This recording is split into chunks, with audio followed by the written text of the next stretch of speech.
বালিতে বৃদ্ধ দম্পতির জবরদখল হওয়া ঘর ফেরত দেওয়া হলো। যেটা অভিযোগ যে বেলুর স্টেশন রোডে বৃদ্ধ দম্পতির ঘর দখল করে রাখা হয়েছিল।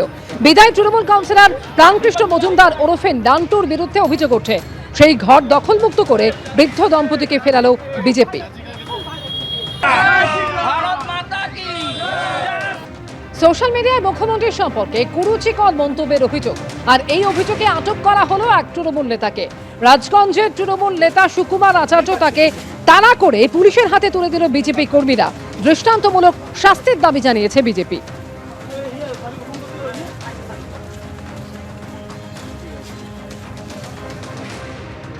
মুখ্যমন্ত্রীর কড়া বার্তার পরে বাগনানে বিজেপি কর্মী খুনে আরও একজনকে গ্রেফতার করা হলো। ধৃতের নাম শেখ সাইফুদ্দিন এবং এই নিয়ে এই ঘটনা এখনো পর্যন্ত মোট 11 জনকে গ্রেফতার করা হয়েছে। শ্যামপুর থেকে সিআইডির হাতে এবার গ্রেফতার অভিযুক্ত শেখ সাইফুদ্দিন। 17 জুন বাগনানে খুন হন বিজেপি কর্মী প্রশান্ত দে। তৃণমূলের উপপ্রধানের অনুগামীদের বিরুদ্ধে খুনের অভিযোগ ওঠে। গতকাল নিহত এই বিজেপি কর্মীর বাড়িতে যান মুখ্যমন্ত্রী শুভেন্দু অধিকারী।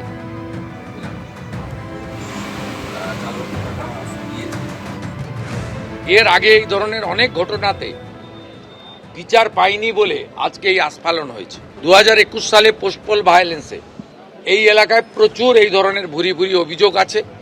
এগুলোতে পানিশমেন্ট হয়নি বলে প্রকাশ্যে বুক ফুলিয়ে গুন্ডারা, খুনিরা, অত্যাচারীরা ঘুরে বেড়াচ্ছে বলে এদের সাহস বেড়েছে। শাসকের আইন উঠে গেছে এই রাজ্যে, এখন আইনের শাসন প্রতিষ্ঠা হয়েছে।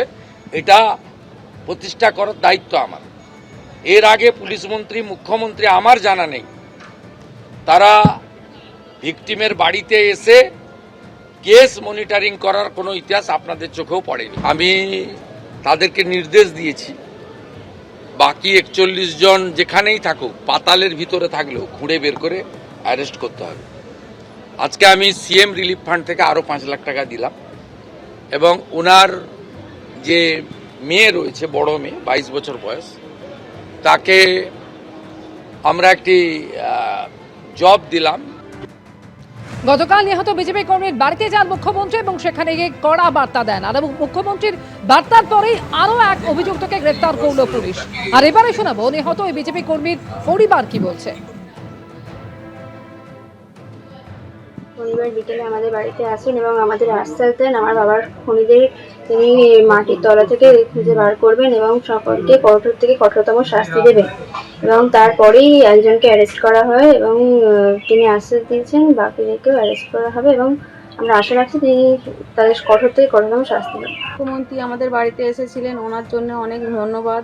উনি আমাদের পাশে আছেন, থাকবেন, আমাদের আশ্বাস দিয়ে গেছেন অপরাধীদের ধরবে, শাস্তি দেবে, কঠোর শাস্তি দেওয়া হবে অপরাধীদের।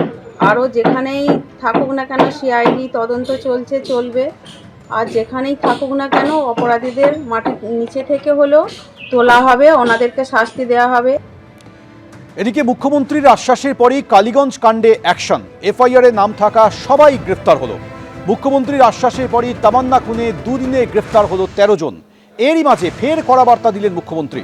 তামান্নার ন্যায় বিচার আমাদের অগ্রাধিকার, প্রতিশ্রুতি পূরণ করছি। অপরাধী নিরপেক্ষ এবং দ্রুত অ্যাকশন নেওয়া হবে। ধৃতদের তালিকা নিয়ে কালীগঞ্জ কাণ্ডে কড়া বার্তা দেন মুখ্যমন্ত্রী। এদিকে গতকাল তামান্নার বাড়িতে যান বিশেষ সরকারি আইনজীবী।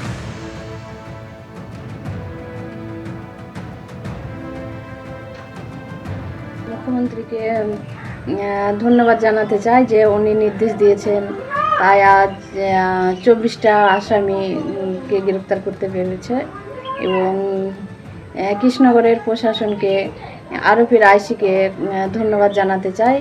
এতদিন টিএমসির পুলিশে কাজ করতে দেয়নি, টিএমসির সরকার ছিলেন, পুলিশদেরকে কাজ করতে দেয়নি, প্রশাসনকে কাজ করতে দেয়নি, তাই ধরা হয়নি।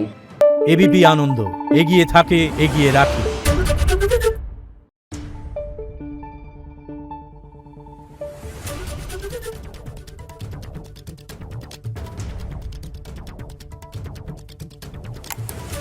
Thank you.